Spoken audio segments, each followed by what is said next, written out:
Bonsoir à tous. On se retrouve pour une vidéo pour faire comme d'habitude le point sur l'actualité footballistique et sur l'actualité de l'Olympique de Marseille qui en ce moment est en mouvement avec notamment deux gros coups de gueule que je dois passer. Et oui, encore, parce que quand on est contre l'OM, c'est comme quand on est contre ou quand on fait du mal à un membre de ma famille. Tout d'abord, on va penser au positif, donc on va faire le point sur l'actualité footballistique. Cristiano Ronaldo qui est actuellement en train de renaître, de revivre du côté de Al Nasser en Arabie Saoudite. Il vient aujourd'hui en match, après avoir inscrit un quadruplé lors de la dernière rencontre, il vient aujourd'hui de délivrer deux passes décisives qui permettent à Al Nasser de s'imposer. Vous vous rendez compte? Lors du match dernier, il a inscrit 4 buts, ce qui a permis à Al Nasser de gagner 4-0. Nouveau match aujourd'hui, Al Nasser s'impose 2-0 grâce à deux passes décisives et une merveilleuse de Cristiano Ronaldo. En 4 matchs, 4 titularisations. Et en 4 matchs depuis son arrivée à Al Nasser, il a inscrit 5 buts. Pour du coup aujourd'hui, il n'avait pas encore mis de passes décisives avant cette rencontre. Il a inscrit en 4 matchs 5 buts et 2 passes décisives. Et il a impliqué depuis son arrivée sur un but toutes les 51 minutes. Donc franchement, moi je suis très heureux pour Cristiano Ronaldo qui est en train de revivre en Arabie Saoudite et qui finit très merveilleusement bien et normalement il ne devrait pas finir maintenant et c'est très bien pour lui, sa carrière. Deuxième point, Thierry Henry nous annonce qu'il ne veut plus être adjoint. Donc soit en club, il veut plus être adjoint d'un entraîneur en club et il veut plus être adjoint non plus d'un sélectionneur en sélection. Donc je vous rappelle que je sais plus comment il s'appelle son nom, mais l'ancien sélectionneur de la Belgique où Thierry Henry était son adjoint, c'était Roberto Martinez, je crois, qui est maintenant sélectionneur du Portugal.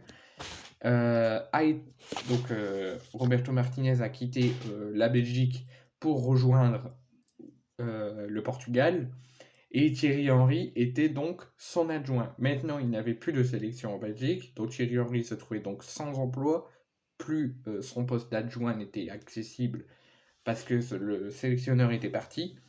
Maintenant, il y a un nouveau sélectionneur et une nouvelle direction à la sélection belge. Thierry Henry a été licencié de la sélection belge parce que la direction et le nouveau sélectionneur voulaient se séparer de Thierry Henry. Ils ne voulaient plus qu'il fasse partie de la sélection et ça c'est lamentable. Mais du coup, suite à son licenciement, ou même tout court, je crois, mais on ne sait pas parce qu'on n'est pas dans la vie de Thierry Henry nous annonce donc qu'il ne veut plus être adjoint, mais qu'il ne met pas un terme à sa carrière de sélectionneur. Alors, j'ai pas le souvenir qu'il a été sélectionneur une fois, mais il postule candidat, parce qu'en ce moment, les États-Unis, la sélection américaine n'a pas de sélectionneur, ou son sélectionneur il est en suspens. Thierry Henry se porte candidat pour être le sélectionneur lors des prochaines échéances de la sélection américaine.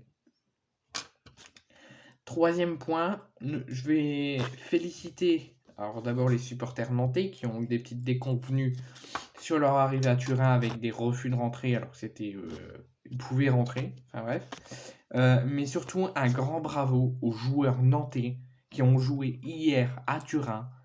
Ils ont joué avec leur tripes, ils ont joué un match de Coupe d'Europe. Franchement, j'ai vu un match merveilleux hier entre la Juve et Nantes. Alors moi, je voulais que Nantes s'impose. Pour les clubs français, déjà. C'est plus important. La France est plus important.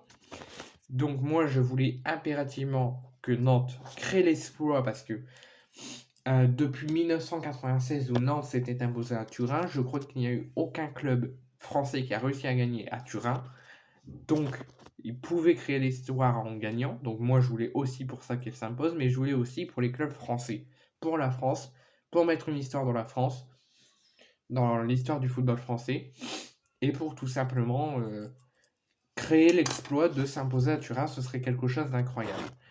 Donc moi, ils ont fait un but partout, mais je me suis tout simplement régalé. ils ont joué leur match, ils ont joué avec tout ce qu'ils pouvaient. Et franchement, moi, j'ai pas d'inquiétude pour le match retour à Nantes. Là, vous allez me dire, ouais, c'est à Nantes, c'est normal, c'est devant leurs supporters. Mais ce serait d'abord à Nantes et après à Turin. Moi, j'aurais aucune inquiétude pour les joueurs nantais déjà de base avant ce match. J'avais peur sur leur match qu'ils pouvaient faire contre la Juve, mais je le savais qu'ils pouvaient tenter quelque chose, soit une victoire, soit un match nul à Turin. Donc franchement, un grand bravo à eux. Ils ont fait un match extraordinaire. Nouveau point, donc cette fois-ci, on va faire le point. Désolé, je me perds avec mes feuilles de préparation.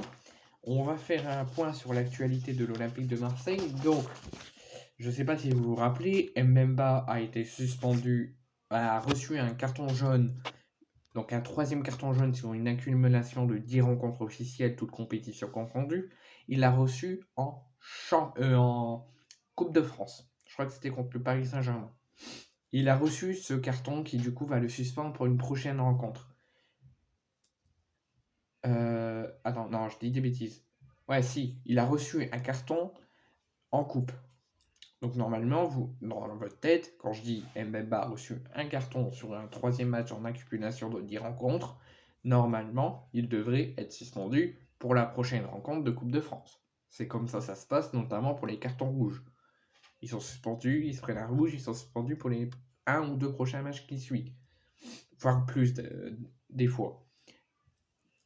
Mais là, Chancel Mbemba a reçu... Alors, la LFP et la Fédération française de football, et comme je vous dis, ils sont vraiment parisiens, mais jusqu'au bout, les deux, ils se sont vus en réunion pour étudier le dossier de la sanction de Chancel Mbemba, et ils l'ont décidé, tous les deux, la FFF et la LFP, de le suspendre pour la rencontre contre le PSG le 26 février prochain en championnat. Et oui. Alors moi je m'attendais, je me dis, il se prend un jeune en coupe, tant pis, il sera suspendu pour le match, parce qu'on ne connaissait pas encore l'adversaire en quart. Donc je me suis dit, tant pis, on l'aura pas en quart, mais tant pis, on le fera sans. Mais là, que la LFP et la Fédération française de football nous dit qu'ils se sont concoctés et que tous les deux, ils ont dit suspension contre le PSG en championnat, moi je dis c'est lamentable. Pourquoi suspendre un joueur qui a reçu un carton en coupe, le suspendre en championnat? Donc c'est comme si, je sais pas moi, c'est comme si il y a un joueur, par exemple Seko Fofana à Lens, il reçoit un carton jaune pour une accumulation de 10 rencontres officielles. Il reçoit un jaune en championnat, vous allez suspendre en coupe? Non, vous allez suspendre en championnat. Non, je dis des bêtises. C'est parce que je suis perdu. Ça m'énerve tellement l'incompréhension et l'incapacité, les incompétences des fédérations, des instances de football. J'en perds mes mots. Donc de là, sans doute, vous comprenez rien. Moi, donc je vais m'expliquer mieux. J'aurais aimé que si vraiment Mbemba doit être sanctionné, qu'il soit sanctionné en coupe contre Annecy. On reçoit Annecy, je crois, après Paris ou avant Paris, je sais plus. Mais j'aurais aimé, vu qu'il a reçu son carton qui le suspend pour une rencontre, qu'il soit suspendu contre Annecy. Ou à la limite, contre Toulouse. Et pour qu'on l'ait contre Paris.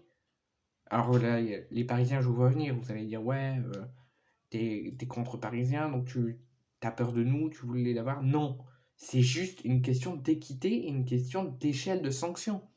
C'est comme si, moi je sais pas, ton joueur il reçoit un carton rouge en coupe, tu le suspends pour le championnat.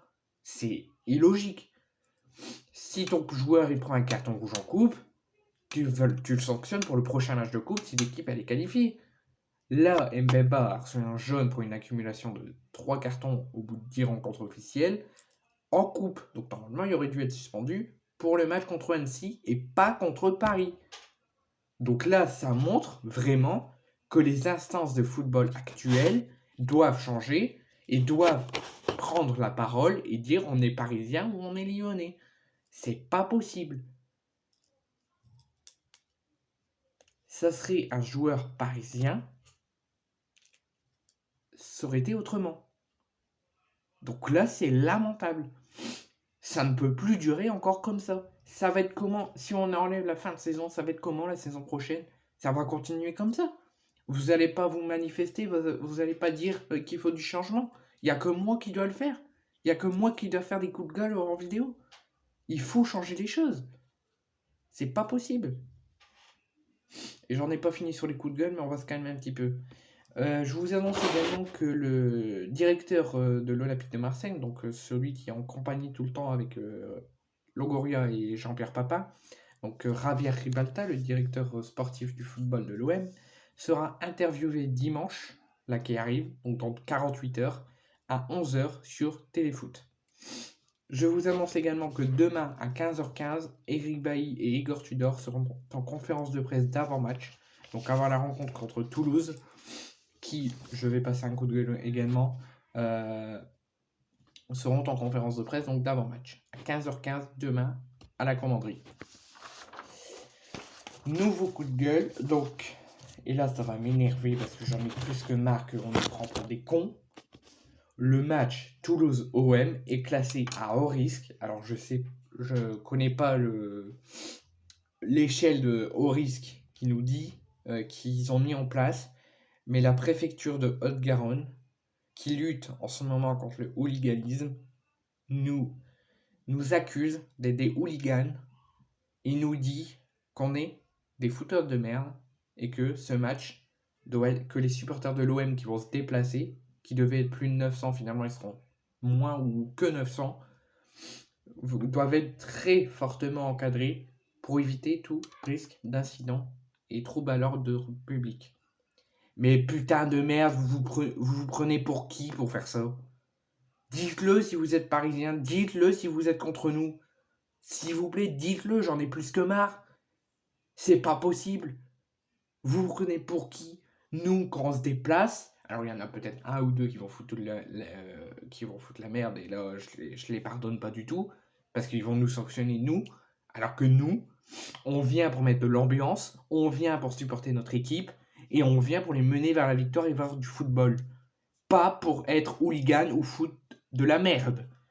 Faut arrêter pour nous prendre pour des fouteurs de merde ou pour des imbéciles. C'est lamentable, ça peut plus continuer comme ça. De pas avoir la même échelle des sanctions, de pas arrêter les arrêtés de refus de déplacement, les classer à haut risque contre nous. Là, vous allez dire, les supporters parisiens ou lyonnais, je vous vois venir, vous allez dire, ouais, t'es supporter de l'OM, c'est pour ça que tu dis ça. Non, c'est pas pour ça. Tous les fans de football doivent le dire. C'est pas possible. Toutes les sanctions et toutes les arrêtés de refus de déplacement et tout ce qui s'ensuit soient contre nous à chaque fois. C'est pas possible. Faut arrêter les conneries. Donc demain, il y aura bien 900 supporters, mais très encadrés sûrement par des CRS ou quoi, et que ça sera classé à haut risque, et qu'il y a eu je les ai pas là avec moi, mais il y a eu des arrêtés préfectoraux pour notamment les déplacements des supporters dans le centre-ville avant la rencontre. C'est lamentable. J'ai mal pour mon club. Je suis désolé, mais j'ai mal pour mon club. C'est pas possible. On peut pas continuer comme ça, donc faut manifester.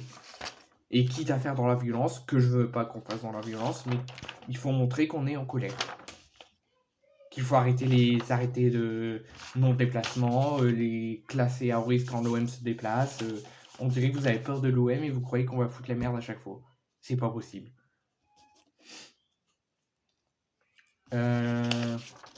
Donc, concernant l'Olympique de Marseille, concernant le match Toulouse-OM, le responsable du recrutement du Toulouse Football Club quitte officiellement ce soir Toulouse. Donc à 48 heures de la rencontre, Toulouse n'a plus de responsable du recrutement parce qu'il quitte le club.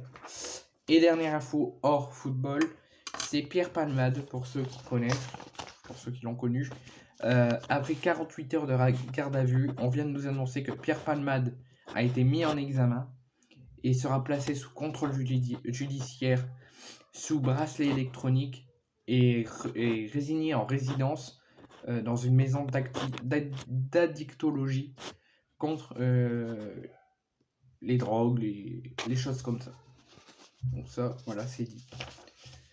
Merci à tous de m'avoir suivi. N'hésitez pas à vous abonner. N'hésitez pas à me faire atteindre les 210 abonnés qu'on essaie de chercher ensemble. Et on ira plus haut dans les mois à venir. Et j'espère que les instances vont se réveiller et qu'ils vont arrêter de faire que de nous sanctionner alors que nous, on vient voir du football, on vient voir du ballon, on vient supporter notre équipe et on vient pas foutre la merde. Et surtout sur les engins pyrotechniques contre les autres équipes qui ne les sanctionnent pas et quand nous on les utilise, on nous sanctionne. Donc faut arrêter les conneries maintenant.